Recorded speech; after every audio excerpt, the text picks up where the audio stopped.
Hello, and welcome to Mental Illness Unknown. I'm Jada Crawford, and I'll be your host today. In this episode of Mental Illness Unknown, we're going to talk about the criminal justice system and the effects it has on mental health and those with mental illnesses. We will be asking the questions, how does the criminal justice system treat those with mental illness? And should mentally ill people be held accountable for their actions? And if so, how do we hold them accountable while taking their mental illnesses into question?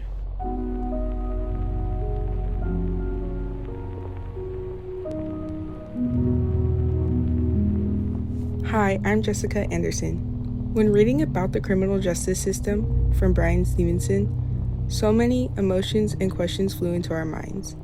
What especially intrigued us, though, was mental illness. I feel this is a topic not talked about enough when it comes down to the prison system. To hear the following stories that Stevenson shares with us within his book, Just Mercy, was an eye-opener. These mentally ill people being put into prison rather than receiving the correct help, or even those gaining these mental illnesses due to their treatment within prison, is just awful. We decided to look more into this and found many disturbing facts and statistics. This discrimination has always been around and still is till this day.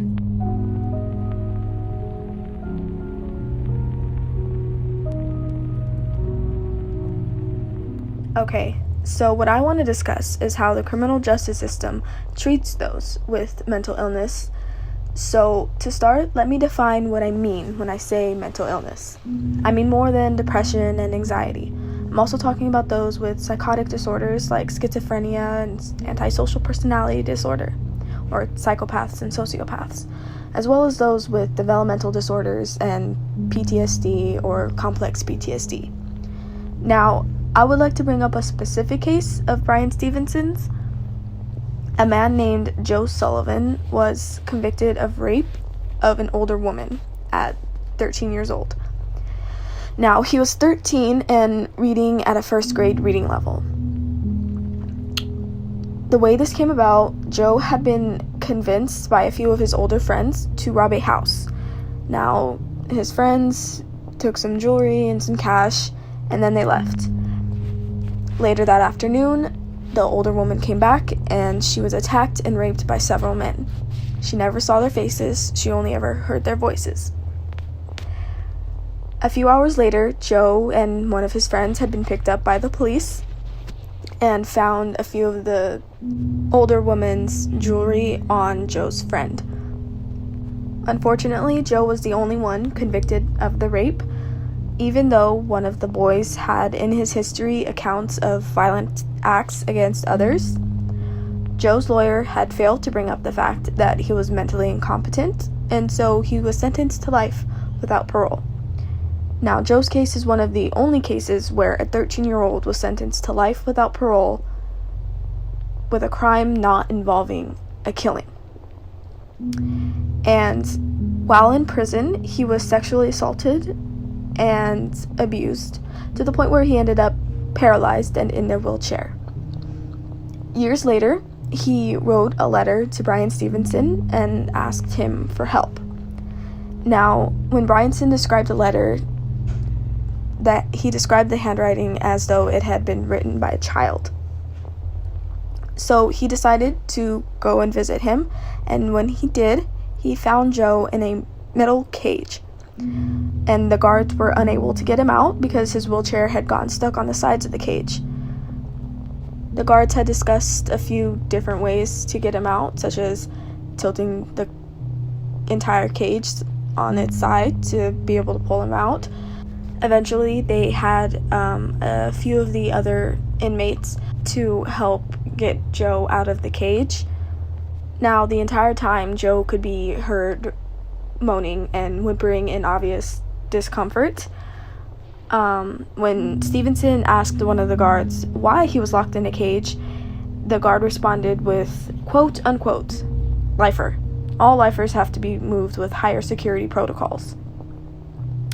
Now, this was a grown man with the mental capabilities of a child, and he had been locked in a cage because of a sentencing he received for a crime he did not commit. Now, thankfully, Stevenson was able to convince the court to overturn his sentencing 25 years after Joe had been sentenced to life without parole. Now, during the trial, Bryan Stevenson argued that the United States was one of the only countries in the world that sentenced children to life without parole.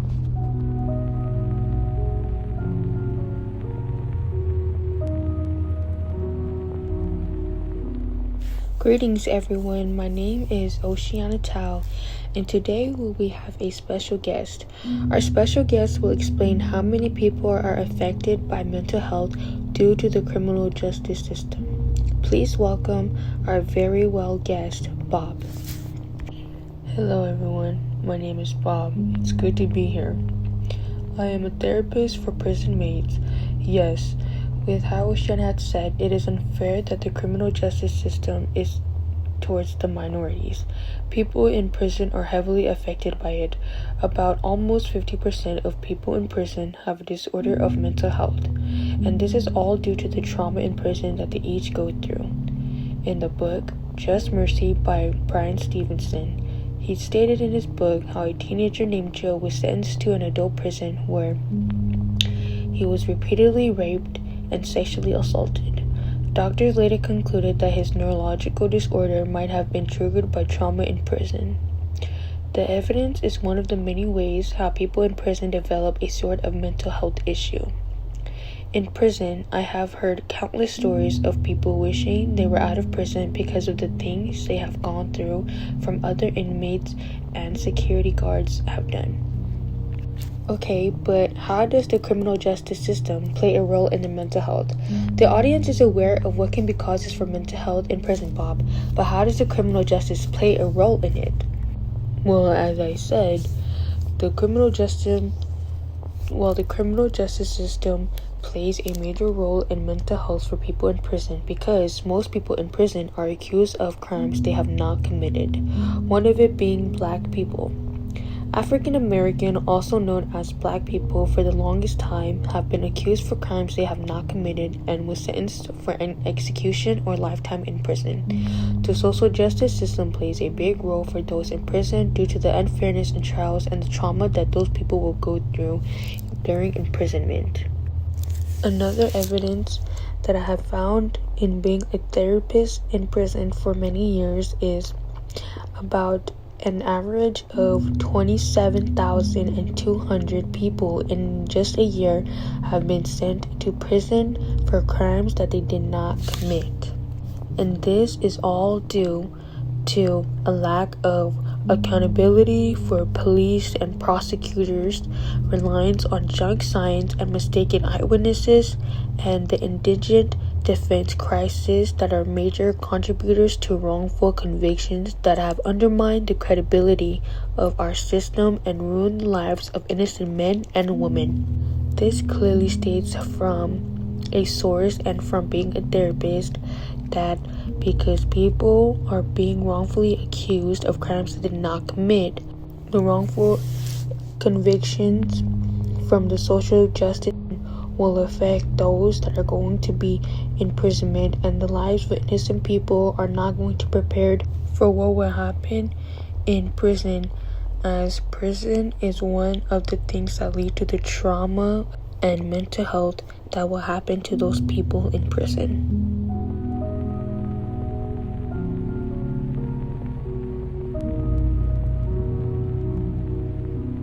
And I am Jacob Villanueva. I would like to furthermore discuss the flaws of the criminal justice system and the effects it has on those with mental illnesses, as well as the criminal justice system itself, and how it affects those people's mental health. I would first like to give a real-life example of this from a book I read called Just Mercy by Bryan Stevenson in my English class. Herbert Richardson was a Vietnam veteran who was found guilty of capital murder and sentenced to death following the killing of an 11-year-old girl. This leads on to my next topic of my personal experience when it comes to, just the importance of mental health. There was a time earlier in my life when I was, very depressed and I was just going down the wrong path. And, I made the decision to really get the help that I needed. And, it's sad to see that, many men, they struggle with mental health issues and, they don't get the help that they need. And many times this leads to suicide. And, if they were to just speak up, this could save a lot of people's lives. And my mom, she's a therapist, and she works with patients with mental illnesses, and she tells me all the time, that they're trapped in their head, and they can't seem to get out of it. And that's how I was for a minute, but I was able to dig out of the hole that I was in, and I couldn't have done it without the help that I got. And I truly believe that that's the main flaw when it comes to the juvenile system. I mean, can you imagine these young inmates sentenced to 10, 20 years? And, if they're not given a second chance to, be able to heal, or better yet, be looked at for the issues that they have going on. They're just sentenced to death row for, a crime that they committed. And, I truly believe that there could be justice there if they were to just, receive help and get a second chance for their issues, and really, possibly recover from what's going on inside of their brain.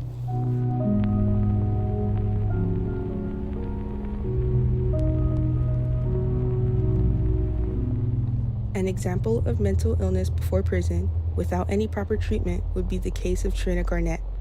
Trina is a girl who was charged with second-degree murder at the age of 14 and was tried as an adult in court. Growing up in her household, no one was safe. Her mother, 11 siblings, and herself were abused by her alcoholic father. Even their pet dog was in danger, being killed and thrown out of the window by her father. The children would watch as their father would strip their mother, beat her, and even rape her. Many of the children were born from these rapings. All of the abuse and pregnancies caused their mother to get very sick, dying when Trina was only 9 years old. This is when Trina started to show signs of mental illness, such as having low IQ, suffering from speech barriers, and even other disabilities. Many of these were from the trauma of the physical abuse she grew up with. Even just seeing it or receiving it, she had been sexually abused and victimized by many adults and teens while she was homeless after running away with her twin sisters. There was a time where she consumed lighter fluid when she was without parental supervision. Another time where she was set on fire, causing her to be burned and severely scarred. These events also contributed to her trauma and mental illnesses. But even with the signs of mental disabilities in Trina, she was never received proper help due to the poverty reasons. Even when she was arrested, she was denied any medical treatment for her physical trauma nor her mental trauma. One late night in August 1976, Frances Newsome, Trina's 16-year-old friend, and Trina Garnett, the 14-year-old girl, decided to sneak into the house of boys they wanted to talk to.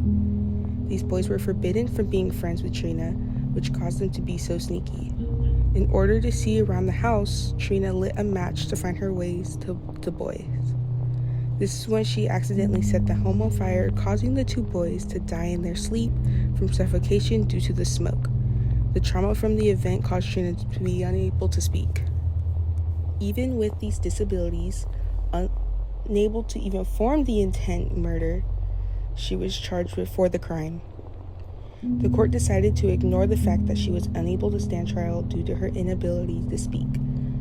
When being imprisoned, she was 15 years old, denied any medical help for her physical injuries, as well as her mental disabilities. Shortly after being in prison, she was raped by a male prison guard who impregnated her, yet she never received any medical care, even during the 30 years of her prison life. In the article Sticks and Stones, The Jailing of Mentally Ill Kids, the authors state that across the country each year 1 million kids come into contact with the juvenile justice system, and many more are sent to the locked residential treatment centers. More than 90% are held for nonviolent offenses. The U.S. Department of Justice estimates that 60% have recognizable mental disorders and that as many as 200,000 are seriously mentally ill. This shows the horrible discrimination against those with mental impairments.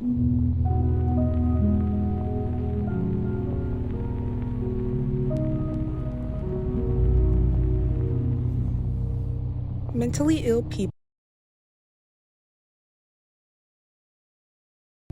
don't get the treatment that they need when in prison. In fact, many of them are in prison due to their mental illness. This mistreatment is not moral and needs to be changed. These aren't just some made-up stories, but real-life situations that have happened to human beings. The prison system has not only mistreated the mentally ill, but also created them.